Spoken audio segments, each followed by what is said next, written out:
Aquí al barri Monestir tenim 7 nanos i una geganta.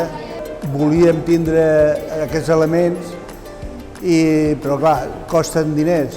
I llavors era una època que de diners no teníem gaires, no? I llavors vam fer una recol·lecta, vam posar taules al barri demanant ajuda per a comprar els nanos, no?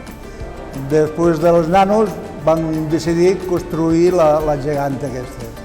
Estem parlant del 2012 aproximadament. La gent està contenta, la gent se motiva molt quan fem una sortida i tot això.